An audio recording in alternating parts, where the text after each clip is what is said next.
নিজের ছেলেকে আব্বু এবং মেয়েকে আম্মু সম্বোধন করে ডাকা যাবে কিনা, খাওয়ার সময় সালাম দেওয়া যাবে কিনা, ঘুষ দিয়ে চাকরি নিলে সারা জীবন ইনকাম কি ঘুষের টাকার মতো হয়ে যাবে, আমার মেয়ের বয়স 3 বছর, সে আমার নামাজের আদায়ের সময় বারবার সামনে আসে, তাতে কি গুনাহ হবে, আমার নামাজ নষ্ট হবে কিনা। আমাদের দেশে সচরাচর দেখা যায় মৃত ব্যক্তিকে গোসল দেওয়ার পর গোসল দেওয়ার স্থানে 41 দিন পর্যন্ত কাউকে যেতে মানা করা হয়, সেখানে সন্ধ্যাবেলা 41 দিন পর্যন্ত আগরবাতি বা মোমবাতি জ্বালানো হয়। এটা কি শরীয়ত সম্মত? মৃত ব্যক্তির জন্য দোয়া করার সুন্নাহ পদ্ধতি কি? আবেগের বশে ফোনে দুজন কবুল বলে ফেলেছি, আমাদের কি বিয়ে হয়ে গিয়েছে? চোখের পাতায় আইলাইনার দেওয়া জায়েজ হবে কিনা। আমার ছোট বাচ্চা ঘন ঘন দুধ বমি করে, ছোট বাচ্চার এই বমি গায়ে লাগলে সে কাপড় কি নামাজ হবে? নামাজে দাঁড়ানোর পর নাকি ডান পায়ের বুড়ো আঙ্গুল নাড়ানো যায় না, এটা কি সত্য?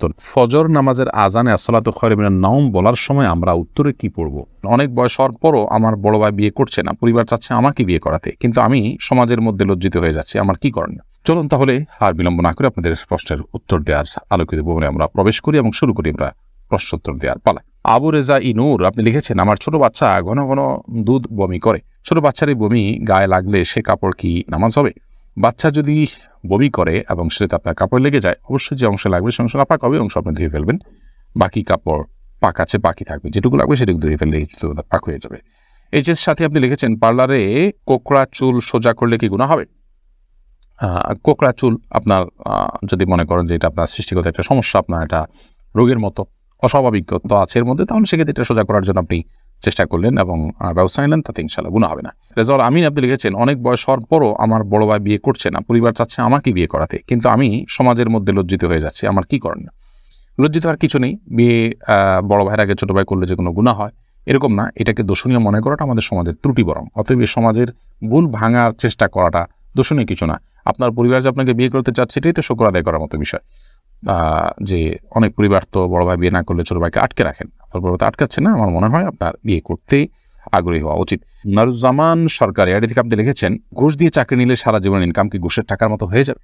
না, ঘুষের টাকা দিয়ে ঘুষ দিয়ে যদি চাকরি নেন, চাকরিটা যদি হালাল হয় তাহলে আপনার সারা জীবনের ইনকামটাই হারাম হয়ে যাবে, সেরকম না। তবে ঘুষ দিয়ে চাকরি দিয়ে যে অন্যায় করেছেন সেটুকু আপনি হারাম কাজ করেছেন এবং তার জন্য আল্লাহর কাছে আপনাকে তওবা করতে হবে, ইস্তিগফার করতে হবে এবং গুনাহ থেকে বেরিয়ে আসার জন্য চেষ্টা করতে হবে। পরবর্তীতে যেন আর কখনো না হয় বলে সে চেষ্টা করতে হবে, কিন্তু পরবর্তীর উপার্জনগুলো আপনার এর কারণে সবগুলো হারাম হয়ে যাবে না।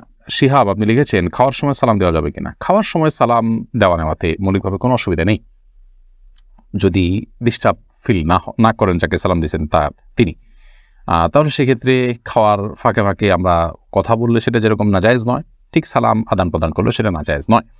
আমরা অনেকে মনে করি খাওয়া আর ইবাদত করা সমান, খাওয়া আর নামাজ পড়া সমান, এরকম অনেক মুখরোচক কথা বা অনেক বলি আমরা শুনতে পাই, এগুলোর কোনো ভিত্তি নেই। নামাজ এরকম কথা বলা যায় না, সালাম দেওয়া যায় না, খাওয়ার সেরকম কথা বলা যাবে না, বোবার মতো বসে খেতে হবে এবং সালাম দেওয়া যাবে না, এরকমটা আমরা অনেকে মনে করি, এটা সঠিক নয়।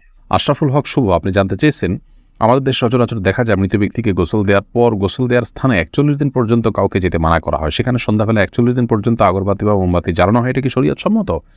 কোনো জায়গায় মৃত ব্যক্তিকে গোসল দেওয়া হলে সেখানে এই প্রথাটি আমাদের সমাজে অনেক ক্ষেত্রেই প্রচলিত আছে, যে আগরবাতি বা মোমবাতি ইত্যাদি সেখানে আপনার জ্বালানো হয় এবং সন্ধ্যাবেলা 41 দিন পর্যন্ত এই কাজটি করা হয়, কেউ সেখানে যেতে চাইলে নিষেধ করা হয়। এটি সম্পূর্ণ কুসংস্কার এবং এ ধরনের বিশ্বাসগুলো শিরকি বিশ্বাস, কুসংস্কারচ্ছন্ন বিশ্বাস, এর বেশিরভাগই এসছে হিন্দু সমাজ থেকে।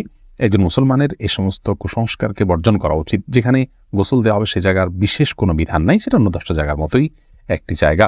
এমডি আরিফুল ইসলাম জানতেছেন, মৃত ব্যক্তির জন্য দোয়া করার সুন্নাহ পদ্ধতি কি? মৃত ব্যক্তির জন্য আল্লাহ তাআলার কাছে সাধারণভাবে দোয়া করবেন, আল্লাহ আপনি তাকে মাফ করুন, ক্ষমা করুন, ইস্তিগফার করবেন, কায়মন ওয়াক্যে আল্লাহর কাছে তার পক্ষ হয়ে সুপারিশ করবেন, ক্ষমা চাইবেন।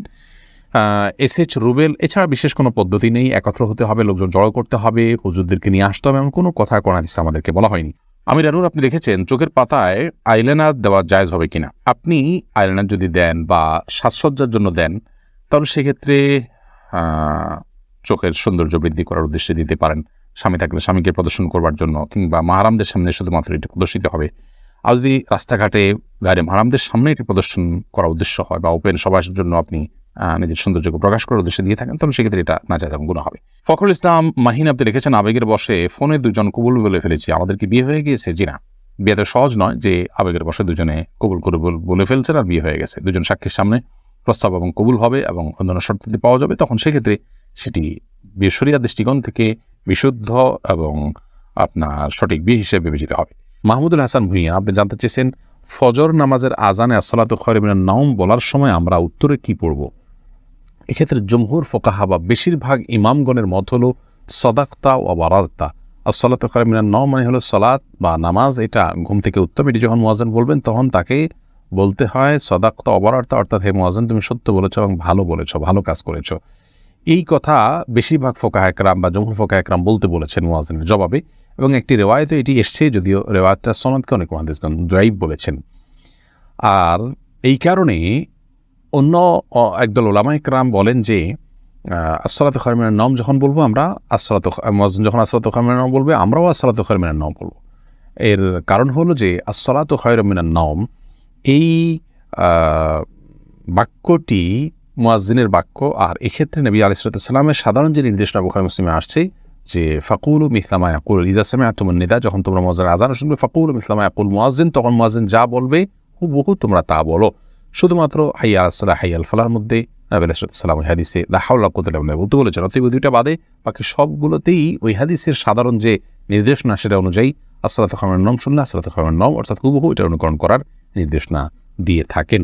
এসেছে রুবেল, আপনি জানতে চেয়েছেন এডি থেকে নামাজে দাঁড়ানোর পর নাকি ডান পায়ের বুড়ো আঙ্গুল নাড়ানো যায় না, এটা কি সত্য? না, এরকম কোনো কথা আমাদের জানা নেই, প্রয়োজন হলে নাড়ানো যেতে পারে। সামি আপনি লিখেছেন মনের মধ্যে খারাপ চিন্তা আসলে কি করণীয়? মনের মধ্যে খারাপ চিন্তা যদি আসে তাহলে সেক্ষেত্রে প্রথমত সেখান থেকে নিজেকে সরাবার জন্য আপনার চেষ্টা করা। খারাপ চিন্তা যে কারণে আসে, যে জায়গায় গেলে আসে, বিচরণ করলে সেই জায়গাগুলোতে সরে আসা এটা কর্তব্য। আর আল্লাহ সম্পর্কে, আখিরাত সম্পর্কে বাজে চিন্তা ইত্যাদি অনেক সময় আসে, এরকম আসলে তাহলে সেক্ষেত্রে বাম দিকে 3 বার প্রতীকী থুতু ফেলে থু এভাবে 3 বার প্রতীকী থুতু ফেলা এবং আমানতু বিল্লাহি ওয়া রাসূলিহি পড়া এবং আউযু বিল্লাহি মিনাশ শাইতানির রাজিম পড়া, এগুলোর মাধ্যমে ইনশাআল্লাহ বিদিনিল্লাহ আমরা মনের বাজে চিন্তাকে দূর করার চেষ্টা করতে পারি। করির বেগম লিখেছেন আমার মেয়ের বয়স 3 বছর, সে আমার নামাজের আদায়ের সময় বারবার সামনে আসে, তাতে কি গুনাহ হবে? আমার নামাজ নষ্ট হবে কিনা? না, আপনার গুনাহ হবে না এবং আপনার নামাজ নষ্ট হবে না। তবে ছোট বাচ্চা আপনার নামাজের খুব বেশি সমস্যা তৈরি করবে এরকম মনে হলে অন্য কেউ থাকলে তাদেরকে দিয়ে তাকে ধরে রাখার বা তাকে নিয়ন্ত্রণ করার ন্যূনতম চেষ্টা করা উচিত। আব্দুর রহমান জানতে চেয়েছেন আমি একজন দর্জি, মহিলাদের পোশাক তৈরি করি, আমি যদি কোনো মহিলাকে তার ইচ্ছা মতো ডিজাইন জামা বানিয়ে দিই আর সে যদি সেটা পরে বেগানা পুরুষের সামনে যায়, দিকে আমার পাপ হবে? যদি এমন হয় যে পোশাকটা বানানোই হচ্ছে পাপের কাজের জন্য আপনি জানেন, তাহলে সেক্ষেত্রে তাকে সহায়তা হবে তার সেটা তৈরি করে দিলে। সেজন্য এটি তৈরি করার ক্ষেত্রে আপনি ডিনাই করা উচিত, এতটুকু এখতিয়ার অধিকার আপনার থাকা উচিত এবং ইমানি গায়রত যেটাকে বলে, ইমানি আত্মসম্মান বোধ সেটা আপনার থাকা উচিত। আর যদি এই লেভেলের সমস্যা না হয়, বরং এটা তিনি বাসায় পড়তে পারেন, তার স্বামীর সামনে পড়তে পারেন, বাহিরে পড়তে পারেন, কি করবেন আপনি জানেন না, তাহলে আপনি খুঁচিয়ে তাকে জিজ্ঞেস করার কোনো প্রয়োজন নেই এবং এর কারণে আপনার গুনাহ হবে না। তিনি যদি এটাকে অন্যায় কাজে ব্যবহার করেন ইনশাআল্লাহ আপনার গুনাহ হবে না। এস এ হাবিব আপনার প্রশ্নটি আপনি লিখেছেন নিজের ছেলেকে আব্বু এবং মেয়েকে আম্মু সম্বোধন করে ডাকা যাবে কিনা? স্নেহের জায়গা থেকে বা মমতা করে তাদেরকে আব্বু বা আম্মু ডাকতে কোনো অসুবিধা নেই। এটার উপকার্থে আব্বু আম্মু ডাকা হয়। আব্বু আম্মু ডাকার মানে এই না যে আমার কাগজে কলমে জন্মদাতা পিতা বা মাতা হিসেবে তাদেরকে ঘোষণা দিলাম, এরকম তো আর কেউ করে না। অতএব স্নেহের বসে তাদেরকে আব্বু কিংবা আম্মু ডাকাতে কোনো সমস্যা নেই।